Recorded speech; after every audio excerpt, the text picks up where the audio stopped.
Pharisees were keeping count of the baptisms that Jesus and his disciples performed and the ones that John the Baptist performed. They'd posted the score, Jesus 25, John 20. Jesus was winning. They were turning Jesus and John into rivals. So Jesus decided to leave the Judean countryside and go back to Galilee. On the way, he had to pass through Samaria.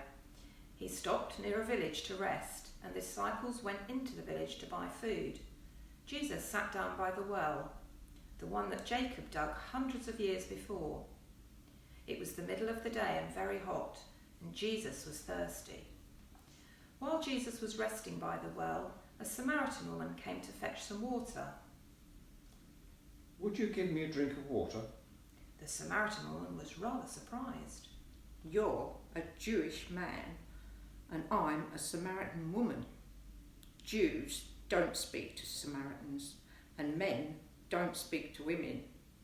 How come you're asking me for a drink?"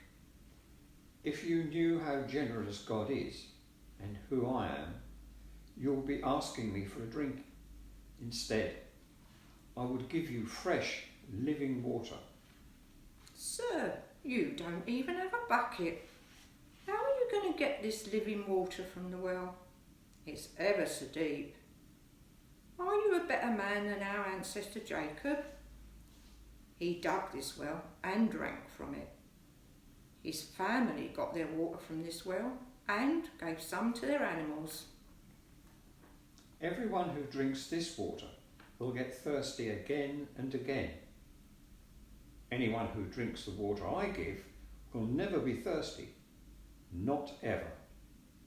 The water I give will be like a spring inside, gushing fountains of endless life."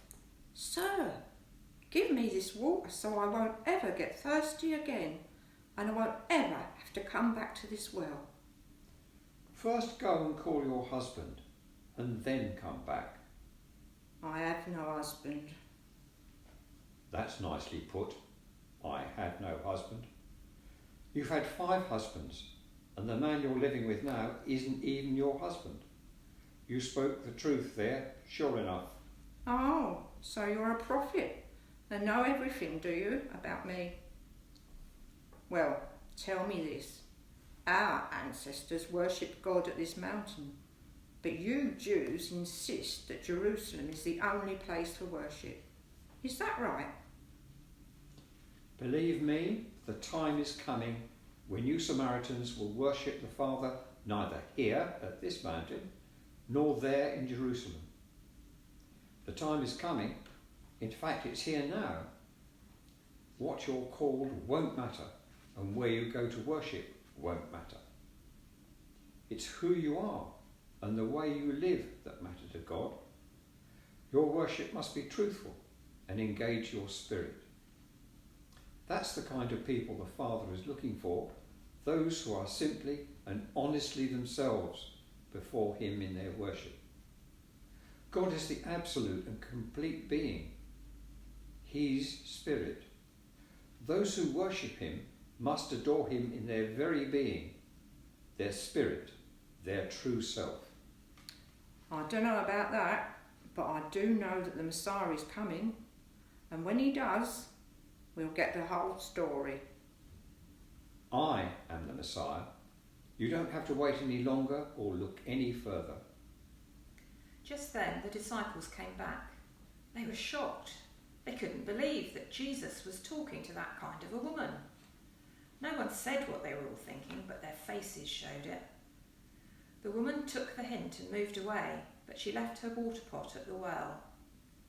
Back in the village, she told the people, "Come, see a man who knew all about the things I did. He knows me inside and out. Do you think this could be the Messiah?" And they went to see for themselves. Many of the Samaritans from the village committed themselves to Jesus because of the woman's witness. They asked him to stay on, so Jesus stayed 2 days in the village. A lot more people gave their lives to him when they heard what he had to say. They said to the woman, "We're no longer taking this on your say-so. We've heard it for ourselves and know it's true. Jesus is the Saviour of the world."